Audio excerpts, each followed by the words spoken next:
CUET PG 2025 के final score card result आ चुके हैं। अब क्वेश्चन ये है कि हमारा रजिस्ट्रेशन कब से चालू होगा, यानी काउंसलिंग कब से चालू होगी। उस अटकलों के बीच में एक गड़बड़ी जो देखने को मिल रही है कि बहुत सारे बच्चों के जो फाइनल आंसर की है या स्कोर कार्ड है वहां पे थोड़ी बहुत गड़बड़ी देखने को मिल रही है। शायद उन्होंने उनके जो प्रोविजनल आंसर की पे उन्होंने मिलाया था तो कुछ और मार्क्स आ रहे थे, अब कुछ और दिख रहे हैं। तो इससे रिगार्डिंग अगर आपको कोई भी प्रॉब्लम हो रही है तो मेरा यही सजेशन है कि आप एनटीए के जो कॉल नंबर दिया गया है उस पर आप बात करें और साथ ही जो है आप क्या करें, एनटीए को मेल करें ताकि वहां से वो रिकवर कुछ ना कुछ कर सके आपके लिए। ये आप ही कर सकते हैं, इससे ज्यादा आप कुछ नहीं कर सकते। बहरहाल बात करते हैं कि काउंसलिंग रजिस्ट्रेशन कब से चालू होगा। तो इस वीडियो में हम लोग बात करेंगे कि काउंसलिंग के स्टेप्स क्या क्या होते हैं, काउंसलिंग कब से चालू होगा और क्या क्या कब किस किस डेट में किस किस मंथ में सारे प्रोसेस कंप्लीट होने वाले हैं। मतलब पूरी काउंसलिंग की डिटेल वीडियो में हम बात करेंगे। नमस्कार, स्वागत है आपका सीयूईटी पीजी शिक्षा पे। उम्मीद करता हूं कि आप बढ़िया होंगे और आप अपने यूनिवर्सिटी के स्कोप्स को ध्यान से देख रहे होंगे कि कौन कौन यूनिवर्सिटी आपके टारगेटेड जोन में है।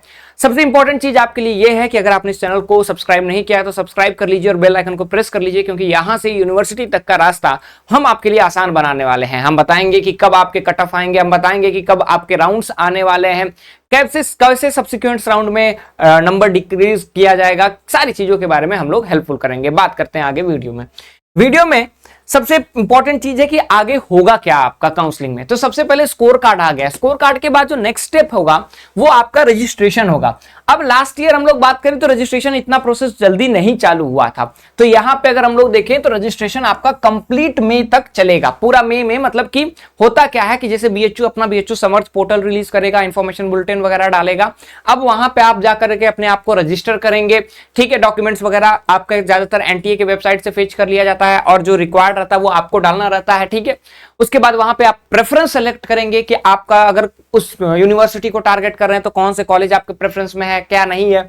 तो ये सारी चीजें आप लोग डॉक्यूमेंट्स वेरिफिकेशन, आपका प्रेफरेंस वगैरह सारी चीजें होगा रजिस्ट्रेशन फेज में। तो जेएनयू के अपने साइट पे होगा, डीयू जो है सीएसएस पोर्टल लेकर के आएगा। ये सारी चीजें आपकी चलेंगी। सबसे पहले रजिस्ट्रेशन का रजिस्ट्रेशन बेसिकली कंप्लीट में और फर्स्ट वीक ऑफ जून तक आप रख सकते हैं कि यहां पे सारी यूनिवर्सिटीज धीरे धीरे होंगे। तो सर पहला कट ऑफ कब आएगा? तो सबसे पहले कट ऑफ मुझे जहां तक लगता है जेएनयू का ही आएगा, उसके बाद आपका डीयू या फिर बीएचयू में से किसी एक का आएगा। तो कट ऑफ जो है आपका जून फर्स्ट वीक या फिर मिड जून में आएगा। अगर हम लोग बात करें तो लास्ट ईयर सबसे पहले जो है जेएनयू का कट ऑफ मिड जून में आया था। उसके बाद जो है 22 जून के करीब जो है दिल्ली यूनिवर्सिटी का आया था, 24 के करीब बीएचयू का आया था, ठीक है। तो उसी तरह आपका रेगुलर राउंड जो है वो कंप्लीट जो है फर्स्ट वीक ऑफ जुलाई तक चलेगा। मतलब कि जून से जुलाई तक आपके regular rounds, 4 regular rounds minimum BHU में होते हैं। आप देखें 2-3 आपके दिल्ली यूनिवर्सिटी में होते हैं। जेएनयू में तो बस एक ही, ज्यादातर कोर्सेज में एक ही होता है, वो सीट फुल हो जाती है, कोई छोड़ता है नहीं सीट को। तो इस तरह से आपके काउंसलिंग चलेंगे। तो regular rounds as an average में बाकी यूनिवर्सिटी को भी टारगेट लेकर के बता रहा हूं कि जुलाई में जो है बेसिकली क्या होगा, फर्स्ट वीक ऑफ जुलाई आपके रेगुलर राउंड्स कंप्लीट होंगे। फिर जैसे जैसे टॉप यूनिवर्सिटीज में सीट्स बची रहेंगी तो वहां पे फिलअप चालू होगा जुलाई से स्पॉट राउंड का, कि जहां पे सीट्स बच गई वहां पे स्पॉट राउंड का चालू होगा, अपग्रेडेशन वगैरह चालू होगा। फिर अगस्त आके अगर फिर भी कोई सीट्स बचते हैं तो मॉप अप राउंड आएगा। और जितने भी लो कट ऑफ वाली यूनिवर्सिटीज हैं, अगर आपको जानना है तो आप कमेंट सेक्शन में बता दीजिए कि लो कट ऑफ वाली यूनिवर्सिटी मतलब कहां कम नंबर पे भी एडमिशन मिल जाता है। जैसे Mahatma Gandhi central university of Bihar है, लास्ट ईयर तो फोन कर करके इन्होंने एडमिशन दिया था। फिर सेंट्रल यूनिवर्सिटी ऑफ गुजरात है। ये सारी चीजें जो है, ठीक है। अब हम लोग बात करते हैं आगे मॉप अप राउंड। तो बेसिकली अगस्त तक आपका होगा, ठीक है। अगस्त तक मॉप अप राउंड होगा और काउंसलिंग क्लोज होते होते सितंबर फर्स्ट वीक या फिर अगस्त लास्ट तक हो जाएगा। फिर भी आपका एडमिशन जो है आपको फिजिकल वेरिफिकेशन के लिए लास्ट में जाना पड़ेगा और आप फिर भी लास्ट ईयर के कंपैरिजन में आपका जो क्लासेस स्टार्ट होना है वो पहले स्टार्ट हो जाएगा, ठीक है।